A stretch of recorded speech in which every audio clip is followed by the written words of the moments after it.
We're now going to talk about women artists of the 19th century. We've already talked about a few from the 19th century, but we're going to continue on. First, I want to talk to you a little bit about 19th century. This is somewhat of a review of some of the things that's in your text. The 19th century, of course, was a great time of change. We see things like the French Revolution at the end of the 18th century. And then, of course, the revolutionary government gives way to an imperial empire and to a monarchy. So we see this change going on in France. Britain had, of course, in the late 18th century, had lost their colony in the New World, what had become the United States. But except for that, it was a time of imperial growth. You've probably heard the phrase, the sun never sets on the British Empire. In America, it was another era of growth, geographically and economically, as Americans pushed into the West. We also see a rise of the middle class. Now, there's many times we see the rise of the middle class. We see this at the end of the Middle Ages and during the Renaissance as the craftsmen and the merchants become more important. But here is another time when you see the rise of the middle class. But also the Industrial Revolution changes everything. And in some ways, we get pollution, we get sometimes even a greater abuse of workers. At other times, it makes possible new kinds of production and new jobs. Even things like the invention of the typewriter. At first they thought only men could do this, and later on they realized that women could. And of course then women started getting jobs eventually. Now, one of the things that's really interesting to me is the concept of women is in some ways the same, and in some ways has really changed from say the Middle Ages or something of the Renaissance. They still have that idea that women should be submissive, and they should be dainty, and they should live in the domestic sphere. They should be charming and beautiful. But an interesting idea that's so different than the Renaissance in the Middle Ages is this idea that women have a moral superiority. I suppose the roots may go back to the Renaissance.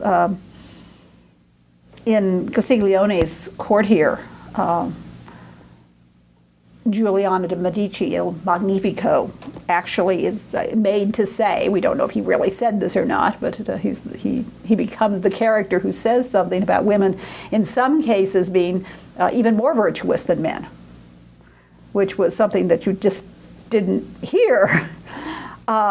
But that idea that women, because they were the daughters of Eve, that they were inherently more evil, more sexual, less intelligent, all these things, that women had been thought to be morally inferior to men. And so now this is an interesting change.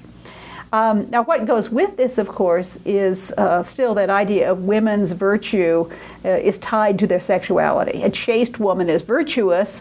A woman who is not chaste, for whatever reason, even if she's raped, even if she's forced into sexual relationships because of economic circumstances or whatever, then she's bad. So they do have this idea that there's good women and bad women. And a lot of it does go by class. Because if a woman can be, kept in the household and watched over, as a middle class or an upper class woman could be, they were supposed to have a lack of sexuality. And of course we know this is the Victorian sensibilities. Then there were the lower class women, the servants in the households, for example, or the women who are of the poorest laboring classes. And many of them, just to feed their children, are forced into prostitution. There's just not a lot of opportunities either for men or women of that class, but even less for women than for men. And in some cases, the servants, if a servant got pregnant, she was considered to be evil and fired. She was immoral. The fact that it might be the male members of the household that coerced her or raped her is of no, it's her fault, she's bad. So you have that whole idea about the fallen woman. I'm not going to do a lot with that as far as some of the Victorian paintings, but you can read about that in your text. Now, let's talk about art. In art, one of the things that's often said is that women are unoriginal. They follow the styles of the men.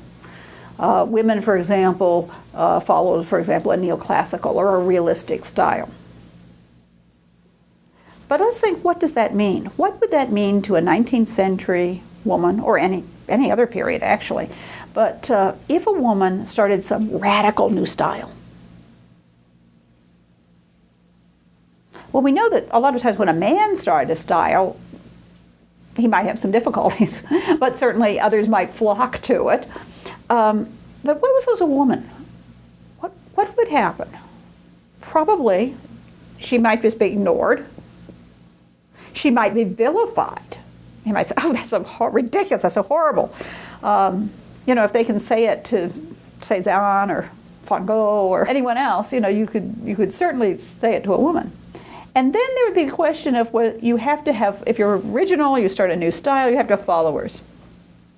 But remember, most of the artists would have been male, although we're going to see there's more and more, as time goes on, there's more and more women artists. There are some occasions probably when a male artist follows a woman, but generally they wouldn't be flocking to it because it would have been considered unmanly if a male were to follow a woman's style or a woman's lead. The idea that men were in charge, of course, has always been something that even today, is just something like a basic assumption of societies. And it's also possible if they came up with a radical new style that it might not even be recognized as art. So it was probably a much better strategy for a woman to follow in a style that was already established. And we see this, of course. Another thing that's interesting is that women were very much involved with creative art activity in making things for the home. And, for example, quilts. Now, that's not an upper class activity. That's particularly in America, is an activity where you have people who have to work for a living, and they're utilizing every little scrap of fabric to make something both beautiful and useful. And also, you've heard of quilting bees, which becomes a women's social activity, particularly in America.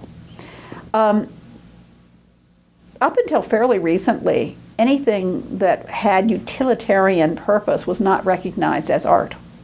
So when you think of all the sort of artistic, creative activities that women have done throughout the millennia, whether it's pottery, whether it's embroidery, whether it's making quilts,